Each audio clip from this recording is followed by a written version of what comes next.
I do read a lot more into a game like this one tonight, or they play Utah again on Friday, Halloween. Some of these games Mm-hmm. where they are playing teams that either are definitely not expected to make the playoffs, like Utah, or even just these kind of like fringe play-in teams. Like Sacramento is kind of like a fringe, Yo. decent. But in the loaded West, they might not be, necessarily a playoff team. More so than games against like Denver and even the Clippers. I think Denver's better than the Clippers, though. Yo. No, I know where you're going on that. I totally understand that as well. But we got K. Oh, we got Kay. Look at that. Yes. Okay. There All we right, go. he's joining us right now on the Arizona Sports Line. Kevin Ray. Kay, what's going on? Gentlemen, what's happening? What's up, bro? Happy Monday. Yes, Oh, and indeed. what a happy Monday it is. All right, let's just from the two games over the weekend against the Clippers and Nuggets. We knew coming into the season we're not just looking for wins and losses. We're looking for signs of progress. It's really early in the season, but when you watch these games, what are you looking for to see signs of progress with this team? Yeah, and I will say, even for myself, guys, I've had to remind myself that this is a year where we the fans have to kind of recalibrate our weekly, daily expectations. And so, having said that, in looking back at that game on Saturday night, because that was the most recent coming off of the back to back. What I saw is a team that made some incremental steps from what we saw against a Clippers team. And look, and this is no excuses, but this is an ugly schedule to start the year. 3 games, 4 days. You go from LA to Denver, and I hadn't even forgotten with the time, like when we landed Saturday morning, my watch went from 2:09 to 3:09 a.m. We crawled into bed at about 4:30 on Saturday morning. Brutal. And then you're jumping back, in time for the matchup here tonight. And, it is for these young guys, it's, as I said, it's kind of drinking from a fire hose. But, I've seen some incremental steps. What hasn't helped, obviously, is the injury situation. And it looks like we're going to be dealt with another injury starter sideline tonight in Dylan Brooks. Nothing official yet, but it's not trending well in that direction. But, the long answer to your question, Luke, is you're looking for some sustainability over long periods of time in both offense and defense. And speaking of Dylan, he was asked after the game the other night what he saw as the biggest thing they needed to do defensively to tighten up. And he said, communicate. And I would agree with that. Part of the problem is you're trying to communicate with a lot of new voices and a new system and against very high level elite teams. And I mentioned this on the broadcast the other night. I said, look, if nothing else, you don't like the losses and you certainly don't like getting down by 20 points, but it has given Jordan Ott and his coaching staff a whole lot of teaching material that they can start applying. And hopefully, as they get healthier, we can start to see those steps a little bit bigger. 25 years ago, 4:30 in the morning would have been early for UK. But having said that,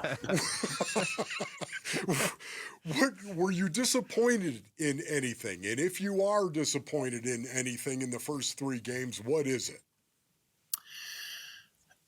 Yeah, I don't know that I would say disappointed, Wolf.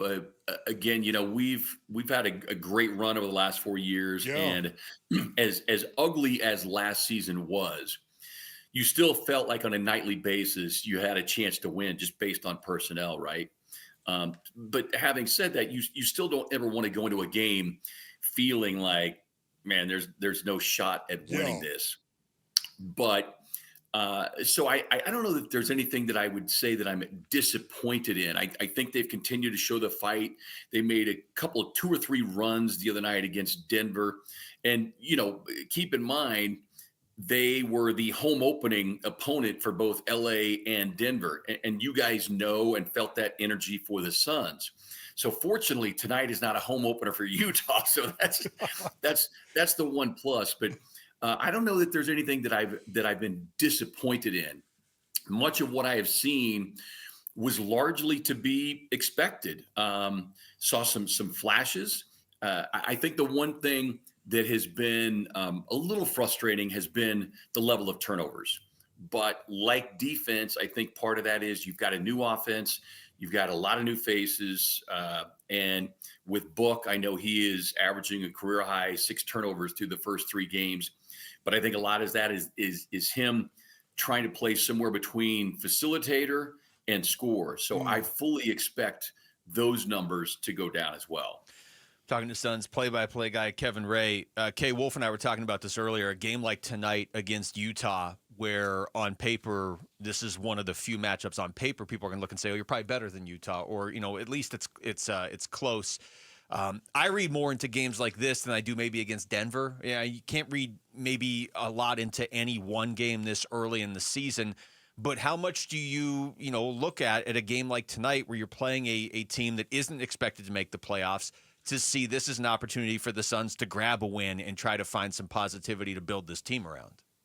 No, you're absolutely right. I mean, look, we, EJ and I talked about it last week. If you come out of this first stretch of games, your first 4 games, 2-2, which is kind of what I projected, I think you feel pretty good about yourself. And especially, I felt that way, knowing that Jalen Green wasn't going to be back. And, going back to that Denver game, more specifically than LA, because they never really made another run against the Clippers. But just think how different this offense will be with Jalen Green on the floor. Mm-hmm. I mean, this guy can get downhill fast. He can attack the basket, can shoot the basketball, off the dribble, and how much that is going to help Devin Booker. But yes, this is a game. I think even without Dillon Brooks, which is unfortunate, because what that tells me is, if I'm Will Hardy, knowing how much Dillon Brooks has been a part of the Suns offense early, unfortunately, I think Devin Booker is going to see even more blitzes, more double teams tonight to try to get the ball out of his hands to force others. So that means, a couple of former Jazz players and Grayson Allen, Royce O'Neal will likely have scoring opportunities. But this is a great chance to kind of plant your flag and say, okay, we got beat up over the weekend. We're going to learn from that, and we're going to execute and do the things. And who knows, it might be one of those kind of early glimpses of what we might see out of the youngsters, whether it's Rasheer Fleming or Man. That's what I was going to ask you right there, Kay. Would you like to see more of Kaman Malawach and Rasheer Fleming? Would you like to see them get a little bit more action? Yeah, and look, I think they will. It's a reminder, we're just 3 games into this, and the Suns are going to be very intentional about how and where they play these guys, because as much as we want to see them on the floor and see what they can do, they also want to make sure they're putting them in the best position when they are on the floor. They know they're going to make mistakes, but they don't want to kill the kid's confidence or kill the kid's spirit. But to your point, Wolf, I think if Dillon does not play tonight, and you're really feeling unlikely that he will, this is a night, especially with a big front line that Utah poses, that we could see both those young men. Kay Ray, always great to talk to you. Hopefully next time it's after a win. Thank you. Thank you, Kay. I'm down with that, boys. Be good. That's Kevin Ray joining us right there on the Arizona Sports Line. Thanks for watching Wolf and Luke. Tap to see more and click the button in the middle to subscribe to Arizona Sports.